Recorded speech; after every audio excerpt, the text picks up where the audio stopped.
യത്ര യോഗേശ്വര കൃഷ്ണോ യത്ര പാർത്ഥോ ധനുർധര തത്ര ശ്രീർവിജയോ ഭൂതിർ ധ്രുവാനീതിർമതിർമമ.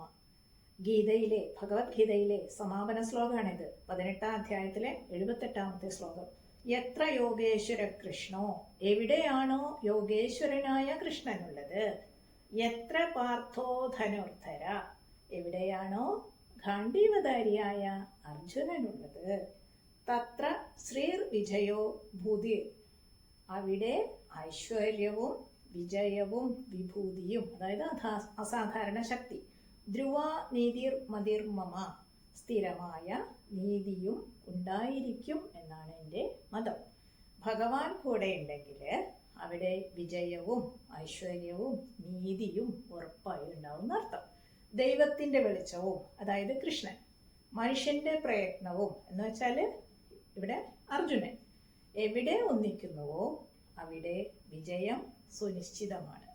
നമ്മുടെ കഠിനാധ്വാനവും ഈശ്വര വിശ്വാസവും ഒന്നിച്ചാൽ ഏത് ലക്ഷ്യവും കീഴടക്കാമെന്ന് സാരം.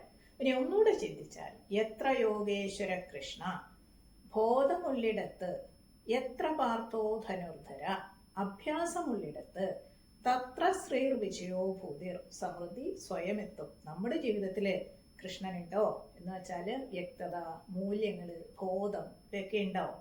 നമ്മുടെ ജീവിതത്തില് അർജുനനുണ്ടോ എന്ന് വെച്ചാൽ കഴിവ്, പരിശ്രമം, സ്ഥിരമായ അഭ്യാസം, സ്ഥിരോത്സാഹം ഇവയൊക്കെ ഉണ്ടോ? ഇവ രണ്ടും ഉണ്ടെങ്കിൽ പണം വരും എന്ന് വെച്ചാൽ ശ്രീ ഉണ്ടാകും, ഫലം കിട്ടും, വിജയം ഉണ്ടാവും, വളർച്ച ഉണ്ടാവും, ഭൂതി ഉണ്ടാവും, ധ്രുവനീതി, മനസ്സ് നേർമാർഗത്തിൽ സഞ്ചരിക്കും.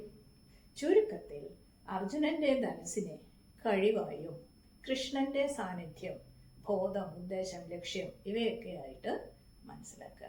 കഴിവ് മാത്രം ഉണ്ടെങ്കിൽ ജയിക്കില്ല അല്ലെ, ചിലപ്പോൾ ക്ഷീണം സംഭവിക്കും. ബോധം മാത്രം ഉണ്ടെങ്കിലോ അത് സ്വപ്നം മാത്രമാവും, പരിശ്രമം ഇല്ലെങ്കിൽ. ഇനിയിപ്പോൾ രണ്ടും ചേർന്നാലോ സമൃദ്ധി ഉണ്ടാവും എന്ന്